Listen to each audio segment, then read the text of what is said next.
In 1964, child genius Frank attends the New York World's Fair to enter the inventors competition. Judge Nix is actually pretty impressed by Frank's prototype jetpack, but he quickly changes his mind when Frank confesses the jetpack doesn't actually work well. Nix's assistant Athena likes Frank, but Nix still doesn't allow him to enter the contest until the jetpack actually works. Frank leaves utterly heartbroken and can't help thinking about all the times his own dad told him he was just wasting his time. Suddenly he's approached by Athena, who gives him an orange lapel pin with a blue T and asks him to follow her and Nix without being noticed. Nix and his group going on a popular attraction and the line is quite long, so Frank sneaks through the side and jumps into an empty boat. In the middle of the ride, a laser detects Frank's pin and opens a trapdoor that takes the boat down a dark corridor. A futuristic-looking wagon appears and Frank is happy to enter it, but as soon as he steps in, metal blinds block all doors and windows, and the wagon begins shaking like crazy. Frank falls to the floor and doesn't get to stand up until the wagon stops. When the doors open, Frank steps out and finds himself on a platform surrounded by heavy fog. To his shock, a flying car passes by and he sees Athena with Nix inside. Frank tries to go after them, but giant robots appear in front of him and try to stop him. The kid runs around the platform trying to dodge the robotic arms and accidentally falls on the platform below, causing his jetpack to break. A friendly robot appears and grabs the jetpack to fix it before giving it back to Frank. At that moment, a group of guards arrive to capture Frank, so he steps back and falls once again. This time though he has his jetpack with him, thus he puts it on and activates it, finally getting to fly with it thanks to the robot's repairs. Frank flies through the fog and discovers he's in Tomorrowland, a futuristic city filled with only the brightest minds. When he sees Athena, Frank lands next to her, and takes the chance to show Nix that he's fixed the jetpack. Nix ignores him, but Athena takes Frank's hand to show him what his life will be like from now on. Years later in 2015, teenage girl Casey sneaks into NASA launch site in Florida to sabotage all the machinery that will be used for the demolition because she doesn't want her dad, who works as a NASA engineer, to lose his job. Athena is watching it all from the shadows, and after Casey returns home, Athena uses a small scanner to get Casey's DNA from her bike helmet and codes it into her last Tomorrowland pin. The next morning, Casey's dad Eddie gets a call from work explaining the situation. Casey thinks she's saved his job, but Eddie reveals they'll bring replacement cranes, so Casey really needs to stop trying. However, Casey reminds him keeping up hope is more important. In the evening, Casey tries to sabotage the demolition again, but this time the police are waiting for her and she gets arrested. Some hours later, someone pays the bail, and Casey picks up her belongings to return home. Among all the things she finds the pin, and when she touches it, she suddenly sees a vision of a different place. The pin falls, and when Casey touches it again, the same thing happens.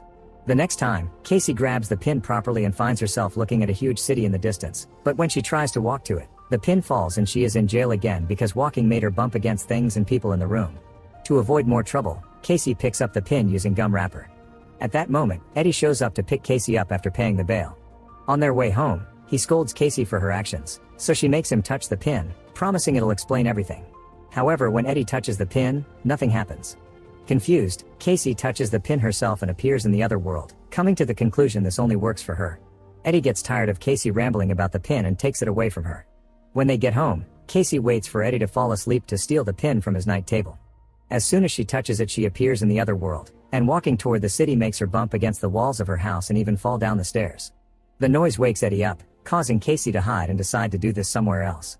Casey goes to the middle of a huge field and touches the pin, allowing her to finally appear in Tomorrowland. While taking the train to go further into the city, she discovers the pin has a timer that is going down and that nobody can see her. Casey leaves the train at the next stop and she sees some important scientists entering a different kind of wagon. She tries to follow them, but suddenly water appears around her because the pin timer is about to reach 0. Casey tries to ignore it and pushes through the water, but soon Tomorrowland disappears and Casey finds herself in a swamp. As soon as she returns home, Casey wakes her brother Nate up and asks him for the password to their dad's computer. The siblings search for the pin online and find an ad from a store that will buy these pins from anyone. Casey writes down the shop address and asks Nate to tell their father she's going camping with some friends. In the morning, Athena shows up at the house, so Nate gives her the camping excuse. Athena can tell he's lying and pressures him until he finally confesses. Meanwhile, Casey makes it to the shop from the ad. The eccentric clerks are clearly interested in it and confirm that what Casey saw was real. Tomorrowland is a place where all the brightest minds gather to create freely without the chains of government and greed, and the only way to access the city is through the pin. The clerks want to buy the pin and to know where Casey got it, but when Casey refuses to cooperate, they press a button to lock the door and reveal a pair of futuristic weapons that can shoot plasma. Casey tries to hide among the merchandise, but the clerks find her anyway and demand information on some girl. Suddenly, a grenade breaks through the window and freezes the clerks inside a force field. An armed Athena enters the shop too and explains it's a time bomb that won't last long, then helps Casey get her hand out of the field. Unfortunately, this causes the bomb to shut off and the clerks are free again, so they counterattack. Athena fights them hand to hand with the help of Casey throwing merchandise at them, and when Athena removes one of their heads, Casey is shocked to discover both clerks were animatronics. After announcing the animatronics are about to self-destruct, Athena drags Casey out of the shop just in time to avoid the explosion. Then Athena breaks a car window to open it and pushes Casey inside before using a special tool to make the car start as she explains they need to escape before they find them.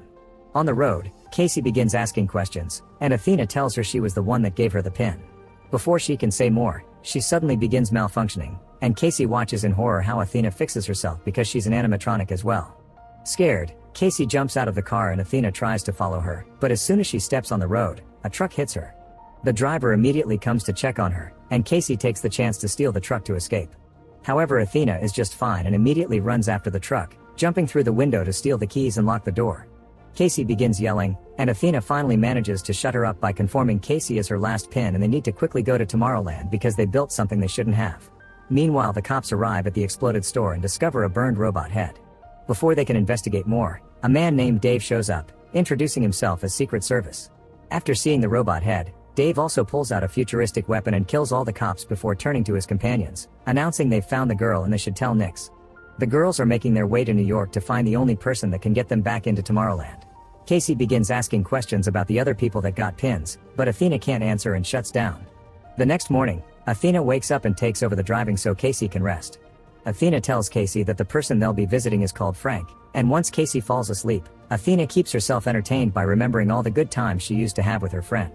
Hours later, Casey wakes up when she's suddenly pushed off the truck in front of a house in the countryside. Seeing as Athena's driving away, Casey has no choice but to approach the house, only to be chased by a guard dog. Casey trips and falls on the mud, which makes her realize the dog is not leaving prints because it's a hologram. Ignoring the fake beast, Casey knocks on the door and shows her pin to the camera, asking to be taken to Tomorrowland. A sudden burst of air pushes Casey back and an older Frank comes out of the house, demanding to know where Athena is. Hearing she's gone angers Frank and he tells Casey to leave because Tomorrowland is nothing but a manipulative lie. Then Frank returns to his house and locks the door. Casey refuses to leave and waits outside even while it rains. Eventually, she gets tired and looks around to make a plan. By starting a fire on the plowing truck, Casey gets Frank to leave the house, and while he's too busy putting the flames out, Casey runs inside and locks the door. When Frank tries to enter again, Casey just pushes him back with the same burst of air. Casey begins looking around the house, finding all sorts of crazy inventions. One particular machine plays a record of little Frank trying to make Athena laugh, and Athena telling him to stop trying. In another room, she finds a bunch of screens keeping up with the news and a timer that is slowly going down. Suddenly, a secret door under the stairs opens and Frank gets back into the house, ready to kick Casey out, but she convinces him to give her some answers. Frank was kicked out of Tomorrowland for building something he shouldn't have, which is the timer connected to the screens. He wonders if Casey would want to know the date of her death and she says yes, but accepting her death may actually cause it, so she wouldn't believe it because they need to be able to make their own destiny. This statement causes the percentage on the screen to fall, which greatly impresses Frank. Their conversation is suddenly interrupted by the arrival of Dave and his agents, who are actually robots looking for Casey. Frank immediately activates all the metal blinds, and when one robot uses her strength to get inside anyway, Frank uses a tool to electrocute her. Another robot is destroyed by an electrical trap on the wall, and Frank gets rid of two more by making them fall through a secret trapdoor. Then Frank and Casey run to the living room, where one more robot is waiting. Frank fights it hand to hand, and Casey helps him win by grabbing a special portal machine and sticking the robot inside. The duo makes their way upstairs, where more robots fall into the different traps around the house, until Dave catches up to them and holds Frank at gunpoint. Luckily, Casey finds a bat and uses it to beat Dave to a pulp. Frank then drags Casey into the bathroom and they jump into the tub, which Frank activates to transform it into a capsule. One more robot comes after them and tries to grab the tub, but at that moment Frank launches it, causing the capsule to fly out and land on the lake. Frank and Casey swim out and enter the woods, where Frank has hidden a bike that won't start. The duo is suddenly startled by a light approaching them, but it's just Athena that came to pick them up. The trio leaves in the truck and as soon as they hit the road, Frank and Athena begin arguing. It's revealed that all pins were supposed to be destroyed, and Athena escaped with the last box of 12 to keep on recruiting people. Frank is furious that more young people have been dragged into this and tells Casey that Athena lied. She doesn't shut down if you ask too many questions, it's just her ignoring you. Frank thinks Athena puts up fake emotions to lure you in and abandon you later. Athena is hurt but ignores it for now to take them to the local station where Frank has installed his secret network that transmits to his house. There's another capsule waiting for them, and once the humans are wearing the proper protection, they activate the system that teleports them away.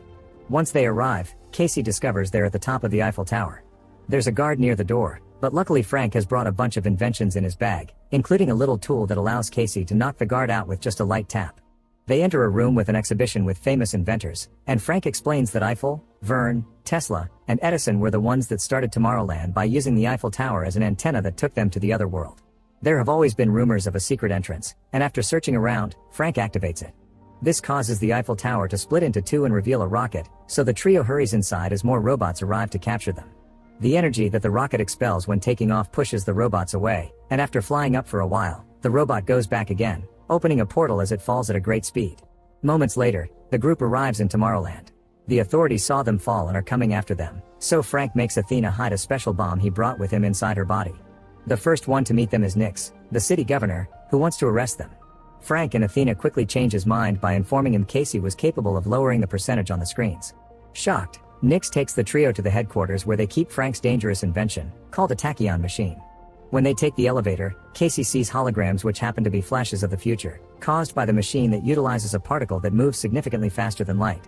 The group enters the center of the machine and Frank teaches Casey how to use it, allowing her to look at any point in humanity's history.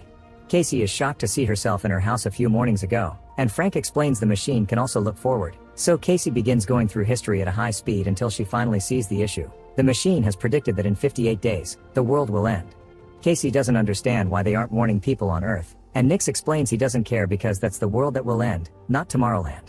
And he won't allow anyone to move in because they'll do to Tomorrowland the same thing they did to Earth. Casey refuses to accept this, and her attitude causes the screen to flicker for a second, showing a better world. Frank tries to point out this proves there's a chance, but Nix just knocks them all out. Moments later, Frank wakes up and finds Athena telling them they'll be deported again. Casey is depressed because this whole adventure has been for nothing, and when Frank tries to comfort her she snaps, accusing them of lying to her. As she begins to rant, she suddenly has a moment of realization. Frank has been pirating the machine's signal to watch it at his house, and the signal is floating around Earth, zapping these ideas of doom into people's minds. It's a self-fulfilling prophecy, but if Casey could change it with her optimism, it means that turning it off would allow people to see the light again. The guards come to pick the trio up so they can be kicked out of Tomorrowland through a portal. Casey tries to tell Nix about her discovery and asks him to turn off the machine, but Nix says there's no off button. His calm attitude makes Frank realize the truth. Nix is putting the idea in people's heads on purpose. Nix explains that in the past, trying to tell the government about the incoming doom was ignored, thus he sent the idea directly to people's heads as a warning to make them change their ways. However, instead of working for a better future, humanity accepted the end of the world as inevitable. In Nix's opinion, it isn't the machine's fault, humanity has brought this to itself. Frank pretends to accept this and shakes hands with Nix, but only to touch his bracelet and start the machine platform again. Athena and Casey knock out the guards while Frank fights Nix, who activates two robots to go after the girls. Frank asks Athena to use the bomb he gave her, but when Athena tries to, the robots catch her. Athena passes the bomb to Casey while she fights the robots, and Casey runs to the platform, which starts moving like crazy because Frank and Nix keep fighting over the bracelet on the other side of the portal. Athena gains control of one of the robots and uses it to push the other one through the portal, causing it to attack Nix too. Casey manages to activate the bomb by watching a flash of the future, but when she's about to throw it, Nix regains control of the bracelet and drags the platform down. Athena rushes to catch the platform with her robot, then runs to the control panel to close the portal, destroying the second robot and leaving Frank and Nix outside. At that moment, Casey finds the bomb, which is about to explode. Athena has no choice but to open the portal again, and once the men run back inside, they throw the bomb into the portal so it can explode away from them. The portal breaks and falls on top of Nix, capturing him. However, there's a gun nearby that he reaches in order to kill Frank. Athena sees Frank dying and realizes it's a flash from the future, so she runs to put herself between Frank and the shot. Casey takes the gun from Nix and Frank tries to take Athena to a repair shop, but Athena asks him to stop because there isn't enough time. Before she died, she needs Frank to know something very important, and she proceeds to play a series of recordings from the time they spent together all those years ago. Little Frank used to have a crush on Athena, but he was hurt when he realized she was a machine. This always bothered Athena, and she kept voice diaries that described how Frank made her feel things that robots shouldn't. Frank is glad to hear Athena did like him too and that she never stopped believing in him, so now it's time for Athena to go. Her body is about to self-destruct and she wants them to use that explosion to stop the machine. Frank uses a jetpack to fly Athena up, and after they say their goodbyes, Athena is dropped inside the machine. The whole structure explodes and the debris falls on Nix, killing him. Tomorrowland loses its power and Frank tries to keep control of the jetpack to at least land safely in the river.